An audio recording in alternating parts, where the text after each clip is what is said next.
জয় হিন্দ বন্ধুরা, welcome to athlete হলদিয়া।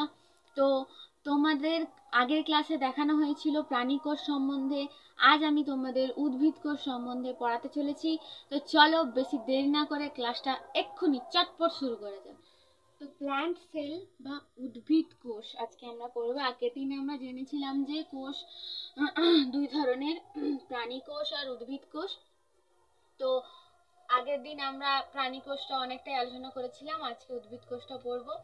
তো উদ্ভিদের যে গঠনটা সেটাও কিন্তু কোষ, অনেকগুলি কোষের সমন্বয়ে গঠিত। উদ্ভিদের বৃদ্ধি, বিকাশ, তাদের গঠন সবই কিন্তু এই কোষ দ্বারা নিয়ন্ত্রিত হয়।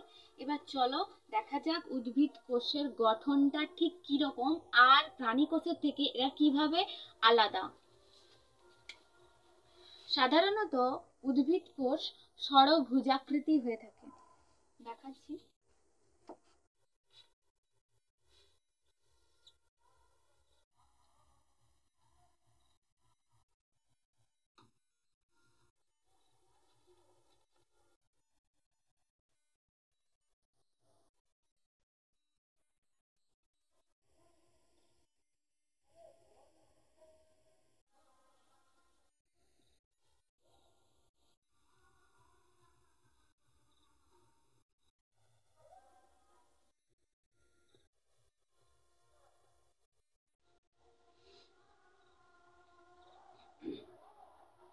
তো এই রকম ষড়ভুজাকৃতি কিছুটা আমাদের প্রাণী কোষ, উদ্ভিদ কোষ এই রকম আকৃতির হয়ে থাকে। তো উদ্ভিদ কোষের এই যে বাইরের এই যে আমরা যে দেখছি এই যে আস্তরণটা, এই মোটা আস্তরণটা, এটাকে কিন্তু বলে কোষ প্রাচীর, যেটা প্রাণী কোষে কিন্তু থাকে না। প্রাণী কোষে প্লাজমা পর্দা থাকে কিন্তু কোষ প্রাচীর থাকে না। উদ্ভিদের ক্ষেত্রে কিন্তু কোষ প্রাচীর থাকে, বা বাইরের যে মোটা শক্ত আবরণ তাকে আমরা বলতে পারি কোষ প্রাচীর।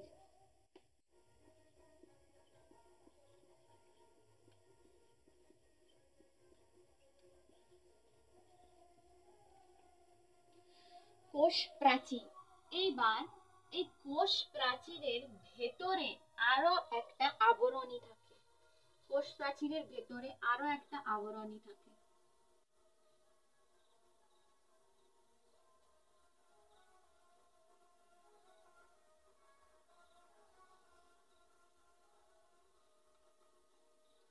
তার নাম কি? কোষ প্রাচীরের ভেতরে যে আবরণী থাকে তার নাম কোষ পর্দা।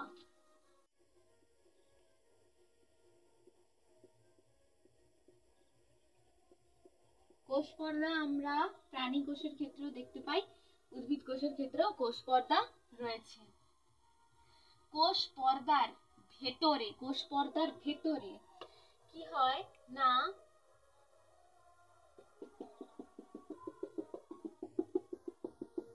অনেক দানাদার বস্তু থাকে, সেটা আমরা আগের ক্লাসে দেখেছিলাম, জেলির মতন থকথকে, যার নাম সাইটোপ্লাজম।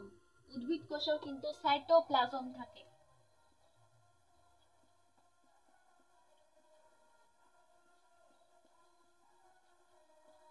যার নাম সাইটোপ্লাজম। এইবার এই কোষ, এই উদ্ভিদ কোষের প্রায় কেন্দ্রে কিন্তু নিউক্লিয়াস থাকে না। কিছুটা কোষ পর্দার গায়ে, মানে কোষ পর্দার গায়ের কাছে থাকে। কিরকম?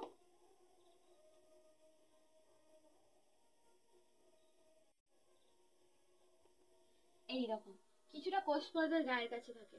আচ্ছা, আমি ডট গুলো মুছে দিচ্ছি।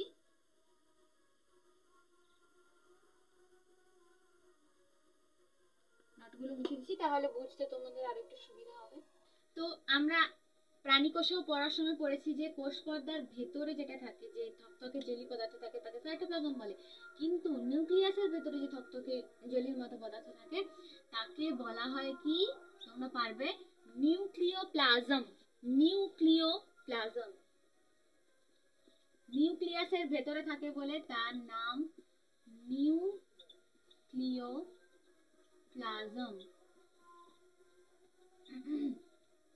তো নিউক্লিয়াসের ভেতরে আর কি কি থাকে? বলো,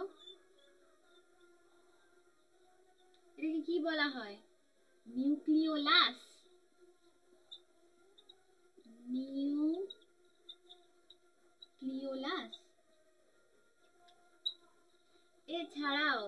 এছাড়াও নিউক্লিয়াসের ভেতরে আর কি থাকে না, অনেক জালিকা আকৃতির কিছু ক্রোমাটিন তন্তু থাকে, জালকের ন্যায়।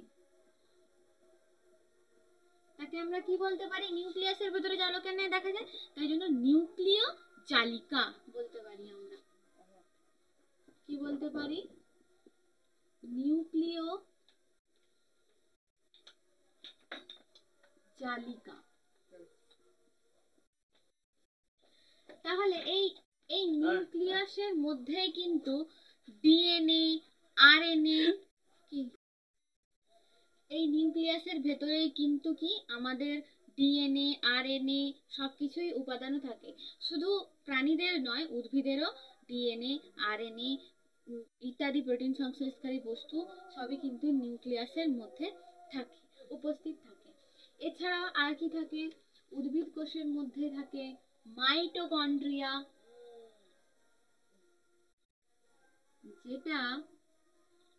যেটা দ্বিপর্দা বিশিষ্ট হয়। সবসময় মনে রাখবে, মাইটোকন্ড্রিয়া কিন্তু দ্বিপর্দা বিশিষ্ট। প্রাণী দেহ, উদ্ভিদ দেহ উভয় কোষেই কিন্তু দ্বিপর্দা বিশিষ্ট হয়ে থাকে। মাইটোকন্ড্রিয়ার কাজ আমি তোমাদের আগেই বলেছি। মাইটোকন্ড্রিয়াকে এনার্জি হাউস অফ সেল বলা হয়। এরকম মাইটোকন্ড্রিয়া অনেক থাকে সেলের মধ্যে। এইবার মাইটোকন্ড্রিয়া ছাড়াও আরো অনেক কিছু উপাদান থাকে। কি কি তোমরা জানো? একটা মোস্ট যেটা ইম্পর্টেন্ট, যেটা উদ্ভিদ কোষের ক্ষেত্রে একদম দরকার, ওটা না লিখলে বা ওটা না জানলে কিছুই হবে না, সেটা হচ্ছে যে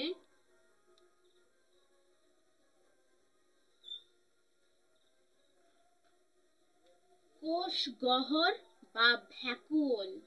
এটাকে বলা হয় কোষ গহ্বর বা ভ্যাকুওল।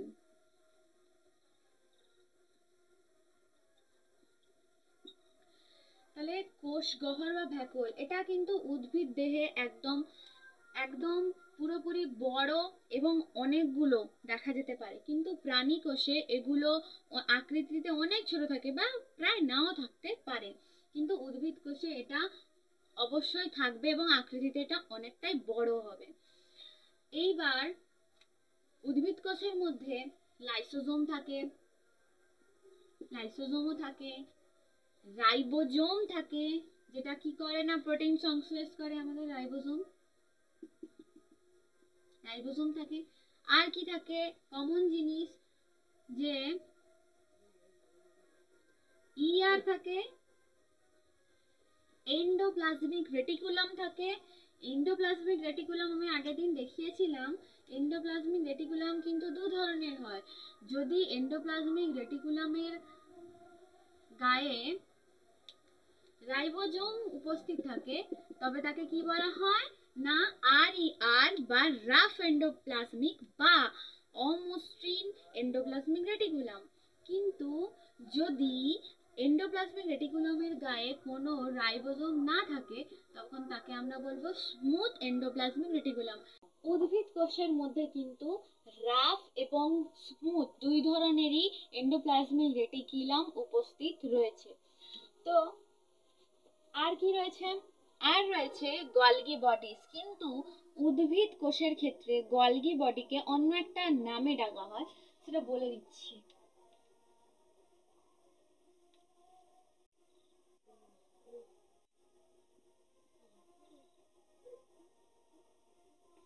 তো উদ্ভিদ কোষের ক্ষেত্রে গলগি বডিকে ডিকটিওজোম বলা হয়।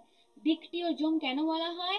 কারণ গলগি বডি উদ্ভিদ কোষে কিছুটা বিক্ষিপ্তভাবে চারিদিকে থাকে, মানে ছড়িয়ে থাকে চারিদিকে, যার জন্য এটাকে ডিকটিওজোম বলা হয়।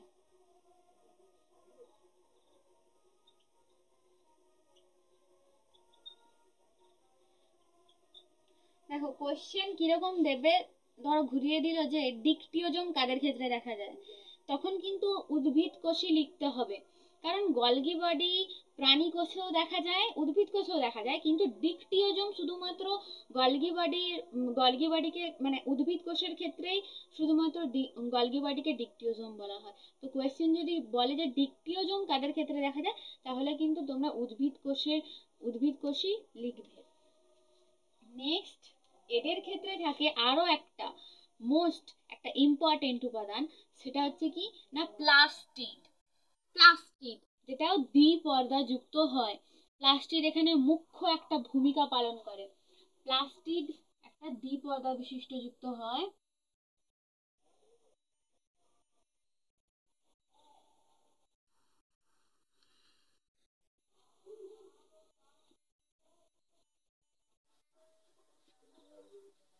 প্লাস্টিড কিন্তু এটা এটা অবশ্যই মানে মোস্ট ইম্পর্টেন্ট। প্লাস্টিড কাদের ক্ষেত্রে দেখা যায় না উদ্ভিদ কোষের ক্ষেত্রে। আর প্লাস্টিড কে আবিষ্কার করেছিলেন বিজ্ঞানী আর্নস্ট হেকেল। বিজ্ঞানী আর্নস্ট হেকেল প্লাস্টিড কিন্তু আবিষ্কার করেছিলেন। এটা কিন্তু দ্বিপর্দা বিশিষ্ট হয়। আর এর ভূমিকা এগুলো তো তোমরা জানোই, যে নিউক্লিওলাস, কোষ পর্দা, কোষ প্রাচীর, এগুলো সবই কাজ মোটামুটি তোমরা জানো। কিন্তু প্লাস্টিডের ভূমিকাটা আমি একটু বলে দিই। প্লাস্টিড কিন্তু উদ্ভিদ কোষের সালোক সংশ্লেষে সাহায্য করে এবং ফুল ও ফলের বর্ণ নির্ধারণে সাহায্য করে। ভালো করে জেনে রাখো, প্লাস্টিড কিন্তু উদ্ভিদের সালোক সংশ্লেষে সাহায্য করে এবং কি করে ফুল ও ফলের বর্ণ নির্ধারণে সাহায্য করে। প্লাস্টিডের মধ্যে কিন্তু রঞ্জকের উপস্থিতিতে 3 ধরনের উপাদান পাওয়া যায়। কি কি আমি এখানটা লিখছি।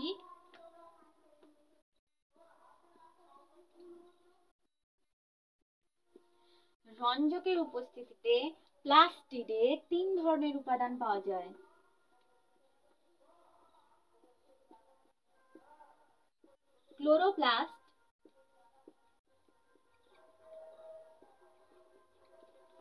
ক্লোরোপ্লাস্ট, ক্রোমোপ্লাস্ট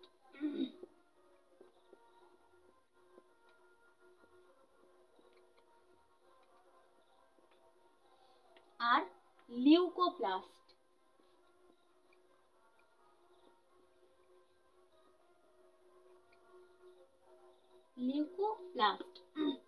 ক্লোরোপ্লাস্ট কি করে? ক্লোরোপ্লাস্ট সাধারণত সবুজ সবুজ বর্ণযুক্ত হয়।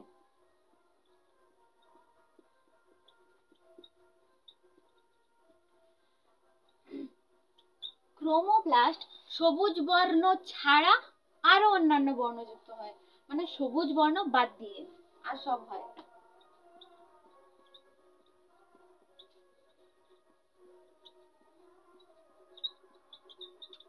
আর লিউকোপ্লাস্ট বর্ণবিহীন, এর কোনো বর্ণই থাকে না।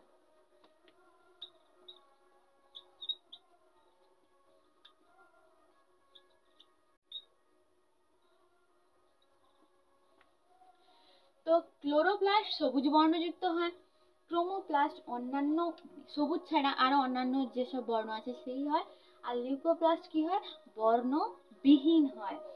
এই ক্লোরোপ্লাস্ট যেহেতু সবুজ বর্ণযুক্ত, তাই এদের কাজ কি? এরা সালোক সংশ্লেষে সাহায্য করে। এরা সালোক সংশ্লেষে সাহায্য করে।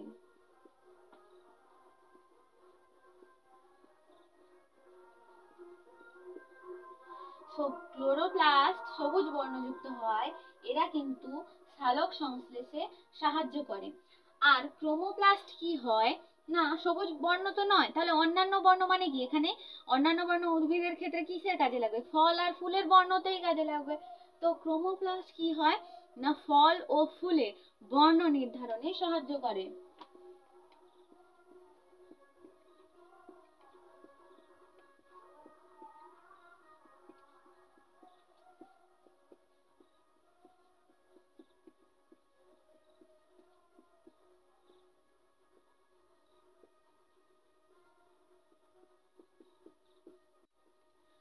আর লিউকোপ্লাস্ট কি করে না উদ্ভিদের দেহে খাদ্যটাকে সঞ্চিত করে রাখে, মানে সঞ্চয় করতে সাহায্য করে।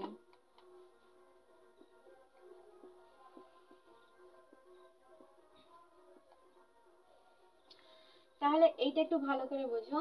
প্লাস্টিড, এখানে কিন্তু প্লাস্টিড রঞ্জকের উপস্থিতিতে 3 ধরনের তার মধ্যে উপাদান থাকে, ক্লোরোপ্লাস্ট, ক্রোমোপ্লাস্ট, লিউকোপ্লাস্ট। ক্লোরোপ্লাস্ট সবুজ বর্ণযুক্ত হয় আর এটা কি করে না সালোক সংশ্লেষে ভূমিকা গ্রহণ করে। ক্রোমোপ্লাস্ট সবুজ ছাড়া আরো অন্যান্য কালার যুক্ত হয়, তার জন্য এরা শুধু ফল ও ফুলের বর্ণ নির্ধারণে সাহায্য করে। লিউকোপ্লাস্ট বর্ণবিহীন হয় এবং এটা উদ্ভিদের দেহে খাদ্য সঞ্চিত করতে সাহায্য করে। তো এটা গেল পুরো প্লাস্টিড।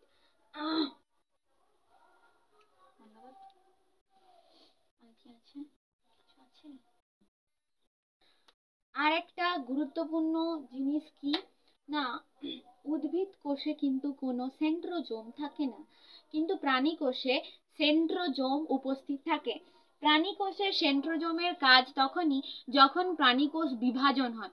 যখন প্রাণী কোষটা বিভাজন হবে, বিভাজনের সময় আসবে, তখন কি করে সেন্ট্রোজোম বেমতন্তু গঠন করে এবং কোষ বিভাজনে সাহায্য করে। কিন্তু উদ্ভিদের ক্ষেত্রে কিন্তু কোনো সেন্ট্রোজোম উপস্থিত থাকে না। তাহলে প্রাণী আর উদ্ভিদ কোষের মধ্যে পার্থক্য আমরা করতে পারবো কি? প্রথমে আমরা কি লিখতে পারি না, উদ্ভিদ কোষে কোষ প্রাচীর বর্তমান, কিন্তু প্রাণী কোষে কোষ প্রাচীর থাকে না। আর কি বলতে পারি, উদ্ভিদ কোষে সেন্ট্রোজোম উপস্থিত থাকে না, কিন্তু প্রাণী কোষে সেন্ট্রোজোম থাকে। আর কি লিখতে পারি, প্লাস্টিড শুধুমাত্র উদ্ভিদ কোষে দেখতে পাওয়া যায়, কিন্তু প্রাণী কোষে দেখতে পাওয়া যায় না। কিন্তু একটা ব্যতিক্রম আছে, প্লাস্টিড শুধুমাত্র কাদের ক্ষেত্রে দেখা যায়, কোন কোন প্রাণীদের ক্ষেত্রে না, ইউগ্লিনার ক্ষেত্রে কিন্তু প্লাস্টিড দেখা যায়। এটা কিন্তু ব্যতিক্রম। যদি এটা বলে দেয় যে কোন কোন প্রাণী কোষে প্লাস্টিড দেখা যায়, তোমরা কিন্তু ঘাবড়ে যেও না, কারণ ব্যতিক্রম তো অবশ্যই আছে, সেটা হলো ইউগ্লিনার দেহে আর ক্রাইস্যামিবার দেহে দেখা যায় প্লাস্টিড, ওটা ব্যতিক্রম। নেক্সট কি বলেছে, তাহলে তোমাদের এইখান থেকে কোশ্চেন আসতে পারে কাদের ক্ষেত্রে কোষ প্রাচীর দেখা যায়। তারপরে আসতে পারে যে এগুলো তো প্রায় একই কাজই, দু ধরনের কোষেই এগুলোর কাজ একই। আর আমি তো মাইটোকন্ড্রিয়া সম্বন্ধে তোমাদের আগে বলেছি, তারপর রাইবোজোম কি কাজ করে সেটাও বলেছি, গলগি বডি কি করে সেটাও বলেছি। তো ডিক্রিওজোম এখানে তোমরা জানো যে বিভিন্ন ধরনের উৎসেচক পরিবহন করে, ডাক পিয়নের কাজ করে, তাই এই গলগি বডিকে পোস্ট অফিসও বলা হয়, কোষের পোস্ট অফিস বলা হয়। নিউক্লিয়াসকে কি বলা হয়, the brain of the cell, এটা পড়তে পারে। The brain of the cell কাকে বলা হয়, নিউক্লিয়াসকে বলা হয়। তারপরে তো এখানে আর একটা গুরুত্বপূর্ণ যে ভ্যাকুওল কাদের দেখা যায়, ভ্যাকুওল খুবই সুস্পষ্টভাবে দেখা যায় উদ্ভিদ কোষের ক্ষেত্রে। এখানে কত কোশ্চেন হতে পারে দেখো, প্লাস্টিড কাদের ক্ষেত্রে দেখা যায়, শুধুমাত্র উদ্ভিদ কোষের ক্ষেত্রে দেখা যায়, এছাড়াও ব্যতিক্রম ওই যে বললাম। তারপরে প্লাস্টিড কি করে, তার কাজগুলো কি কি, ক্লোরোপ্লাস্ট কি করতে সাহায্য করে উদ্ভিদের দেহে না, সালোক সংশ্লেষ করতে সাহায্য করে। বা কিসে কি থাকার জন্য উদ্ভিদ সালোক সংশ্লেষ করতে পারে না, ক্লোরোপ্লাস্ট থাকার জন্য। তো এইভাবেই কিন্তু প্ল্যান্ট সেল আর হিউম্যান সেল থেকে কোয়েশ্চেন দিতে পারে এমসিকিউর মতো। তোমাদের এই ভিডিওতে উদ্ভিদ কোষ সম্বন্ধে বললাম। তোমরা যদি উদ্ভিদ কোষ বুঝতে পারো তাহলে কিন্তু তোমরা বুঝতে পারবে যে এখান থেকে এমসিকিউ অনেক এসেছে।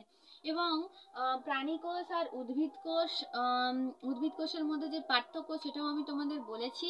আর এই কোর্স থেকে যা যা কোয়েশ্চেন হয় আমি তোমাদের পরের দিন অবশ্যই সলভ করে দেখাবো, এবং সেটা বিগত কয়েক বছরের প্রশ্ন থেকেই।